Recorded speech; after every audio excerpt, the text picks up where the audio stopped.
Si Helena. Siya yung kauna-unahang kaibigan ko sa Velma Beauty noon. And probably the only friend that I ever had. The first time that we met, nakaschedule ako for a job interview. Pero ayaw ko papasukin ng receptionist kasi hindi naman daw ako mukhang pang Velma Beauty. Kasi pangit daw ako. Pinatawag ka na yung Madam Vilma sa office niya. Seryoso po? Oo, nakuha niya yung gawa mo sampol na sabon. Power to Miss Velma!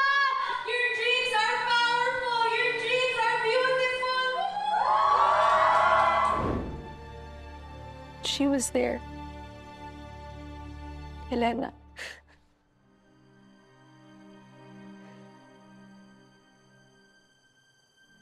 Pinagtanggol niya ako sa receptionist. At simula nung naging magkaibigan na kami, she even took me under her wing. Si Helen na lang yung nag-iisang tao na nag-encourage sa akin na huwag ako give up every single time napapagalitan ako ni Miss Velma. Dahil palpakalagi yung ideas ko. Siya lang yung naniwala sa akin na kaya ko pang mas galingan. Siya lang ang naging mabuti sa akin. Bakit mo siya tinraidor?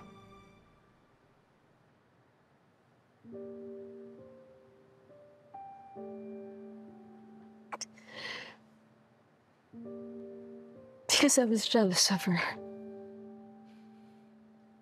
Dahil siya lagi yung magaling. Dahil siya lagi yung pinupuri ni Miss Velma. Dahil siya lagi yung bida. Lagi ako kinukumpara ni Miss Velma sa kanya.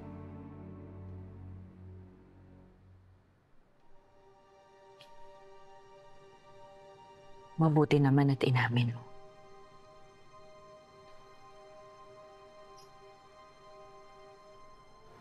Someone who grew up without any friends.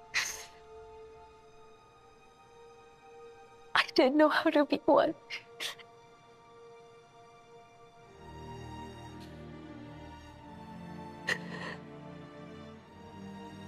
Pero hindi pa rin ako tumigil na maging kaibigan niya.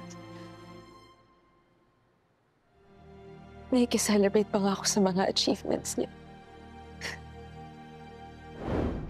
Dahan-dahan lang. Shari, uwi na tayo. Sorry po. Sorry po, ha. Actually, kung hindi po ako pinilit na Shari na sumama po sa inyo, hindi po ako payag. Nakakaya kasi. Bakit naman? I am the chairman of the company that is in charge of Velma Beauty, right? That basically makes us co-workers. Hindi po. Boss po kita. Asawa po kayo ni Miss Velma. Hindi lang namin inaakala na mga kabanding namin kayo. Which is nice, right? Cheers. Cheers.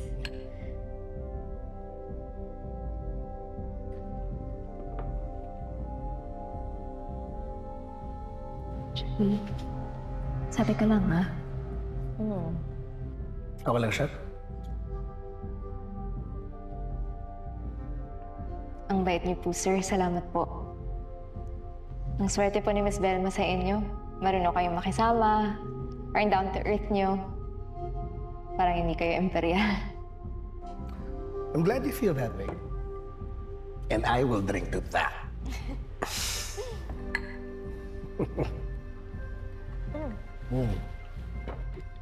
You okay? Ano na? Nakakaya. Okay na po. Ako na po, sir. Sorry. Sir, you're too formal. I mean, sa office, yes, I'm an imperial, pero dito sa labas, I'm just Eddie. Okay. Sorry. Excuse me, mag-restroom lang ako. Charles, restroom lang ako, ha? Tapos alis na tayo.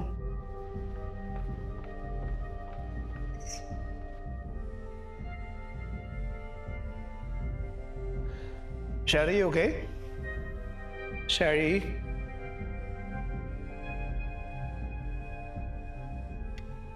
Sherry?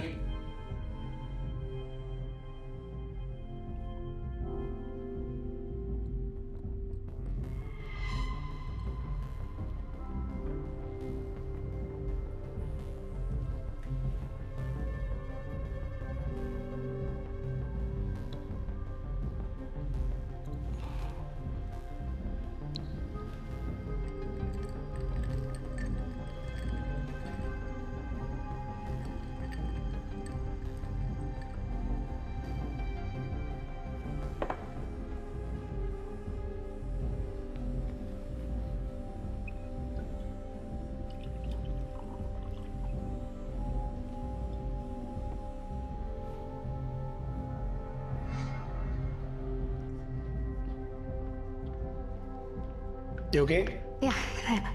Sherry, tara na. Mag-book na ako. Alis na tayo.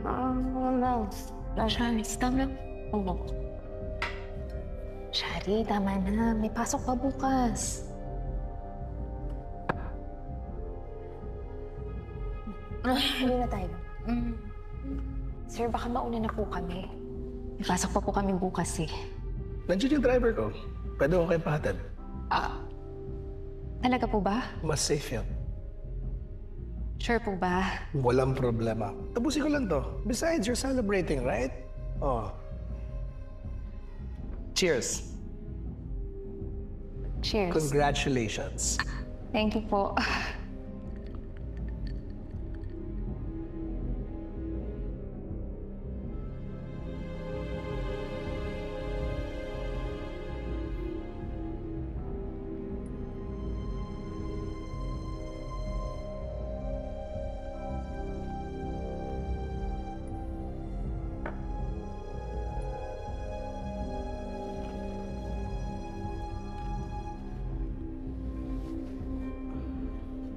Sherry. Sherry? Tara na talaga. Ay, nako. Tara na. Tara na. Tara. Sherry. Sherry? Kumusta? Sherry. She okay? Oh, ikaw. Are you okay?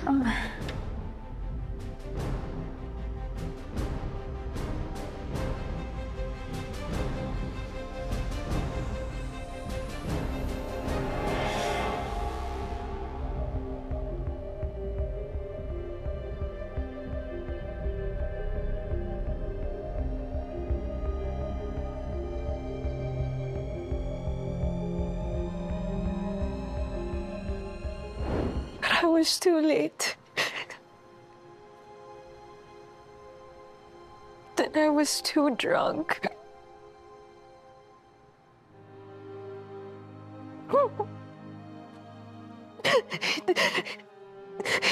Hindi ko alam kung ano yung dapat kong gawin, pero deep inside na rin alam ko na may masamang nangyari. At wala kang ginawa.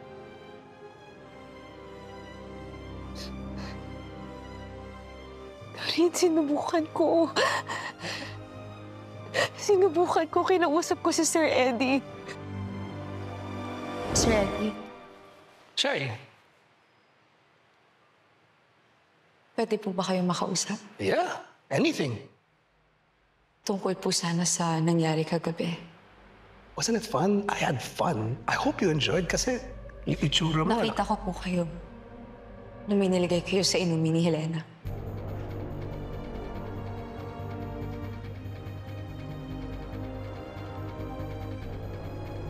At umalis po kayo na parang walang mali si Helena. Stop. Okay, I don't know where you're getting this.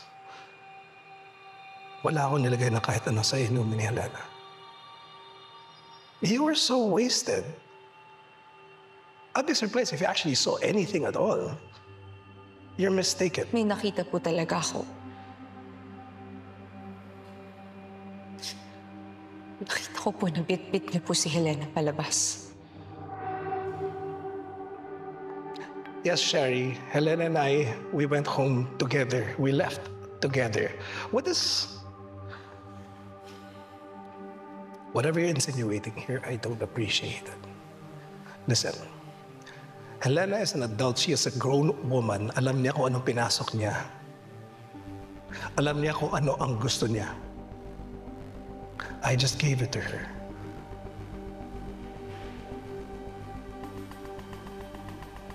Ginawa niyo po yun behind Miss Velma's back. Helena did what she did to get on my good side. What is this about? Wait a minute. Is that what this is?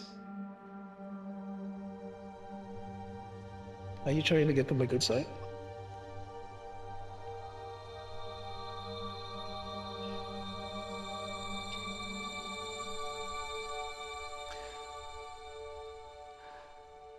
Lahat ng binigay ko kay Helena, pwede ko ibigay sa'yo.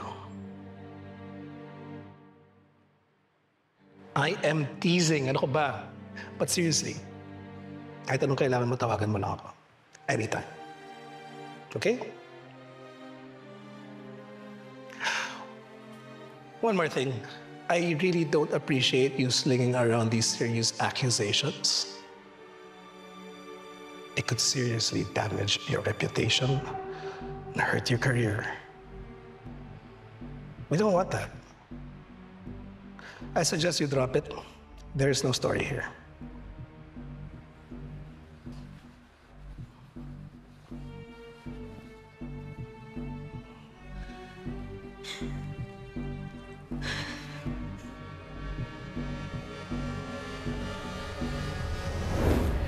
Sigurado ka ba, Helena? Si Sir Eddie yung gumawa nito sa akin, Shari. Helena, of all people na gagawa sa'yo ng masama, si Sir Eddie talaga?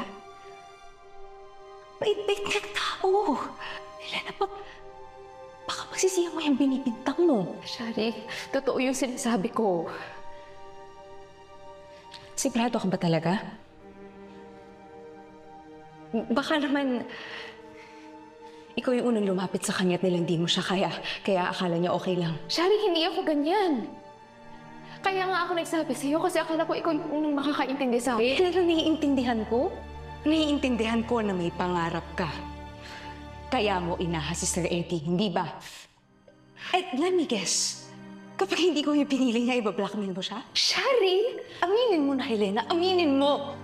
Aminin mo na may gusto ka kay Sir Eddie. At sa tingin mo kapag nagpakita ka ng motibo sa kanya, mamahalin ka niya pabalik. At siguro gusto mong i-replace si Miss Velma, no? Shari! Gusto mong maghinarinahan dito. Tulungan mo ako, please. Ay, nasyonal na kaas mo naman. Shari, please, tulungan mo ako. Shari! Anong gusto mo? Babalikan ko sa Sir Eddie? That's not gonna happen, Helena. This is all your fault. Shari.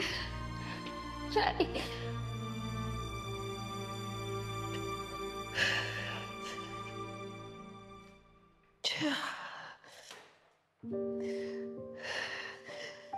Shari.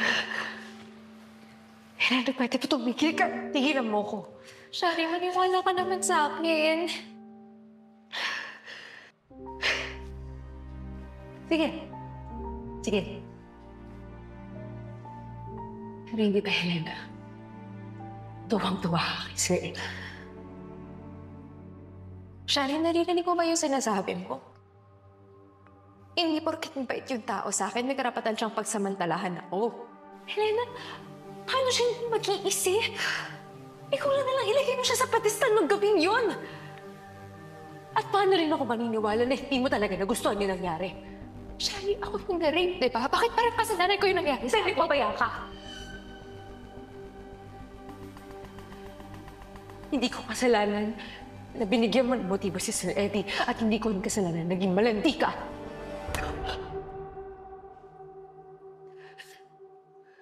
Lumapit ako sa'yo kasi akala ko kaibigan kita, Shari. Dahil akala ko may intindihan mo yung naranasan ko. Pero parang mas lalong dumagdag ka lang sa sakit na nararamdaman ko. Hindi ko alam kung ano mas masakit, Shari. Yung pag-aapuso sa akin o yung malalaman kong harap-harapan na ayaw akong pakinggan ng kaibigan ko.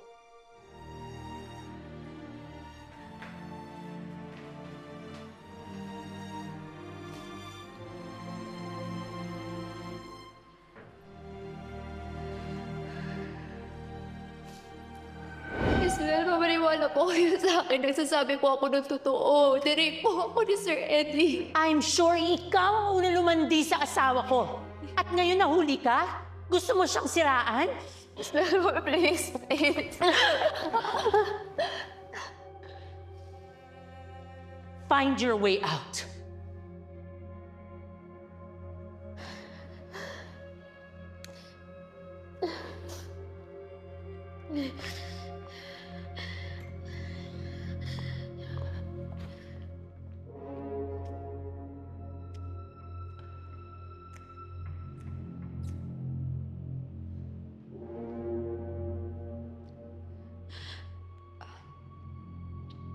Miss V,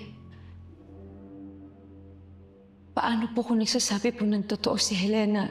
Paano po kung... How about this?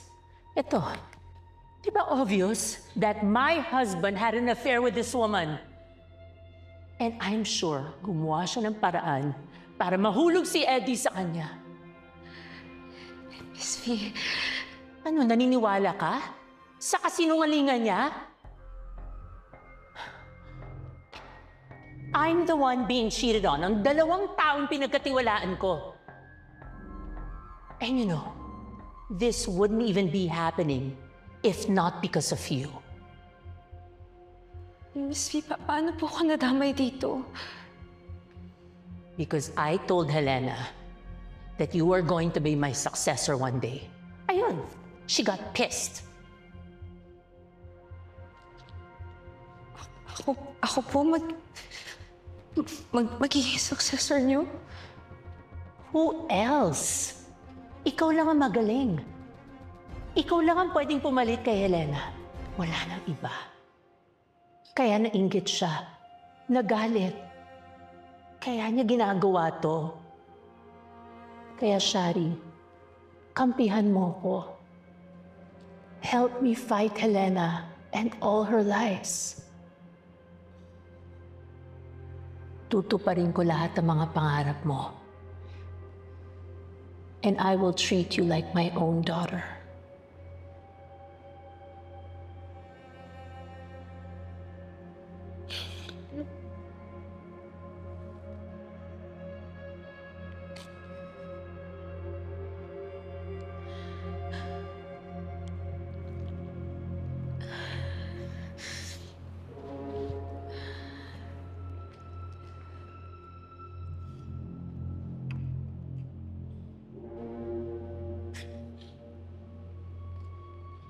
I know that you could be something. I trust you. Na alam kong tutulungan mo ako ilaban si Eddie against all of the lies of Helena.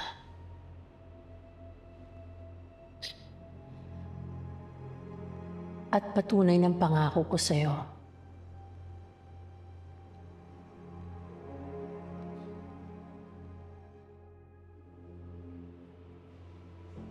This is yours.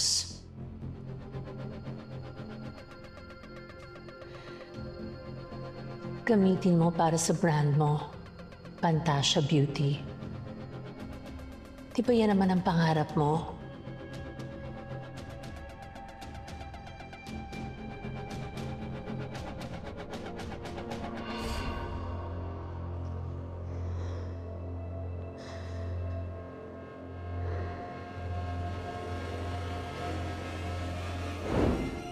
At nalaman lahat yun ni Helena.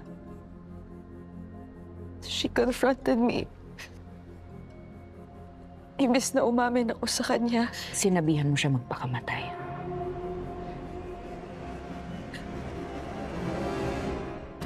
According to the police, kung sino man ang Marie Armani na to, ang prime suspect nila ay si Shari. She's going to jail. Thank you, Alex, for your help.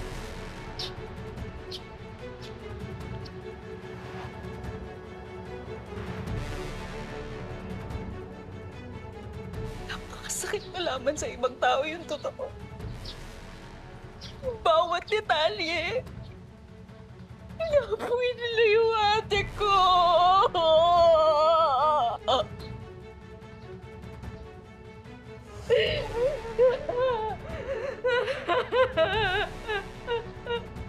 napilitan na din akong pirmahan yung affidavit na ginawa ni Miss Velma. Nanangangakong hindi ako tatayong witness sa kung ano man nangyari. Pinagpalit mo ang pagkakaibigan niyo ni ate kasi makasarili ka. Kasi ang damot-damot mo. Kahit ano gagawin ko na rin. Alam ko hindi ko na mababalik yung ate mo, pero kahit ano, kaya kong gawin. Aminin mo lahat. Ako si Shari de Jesus. At inaamin ko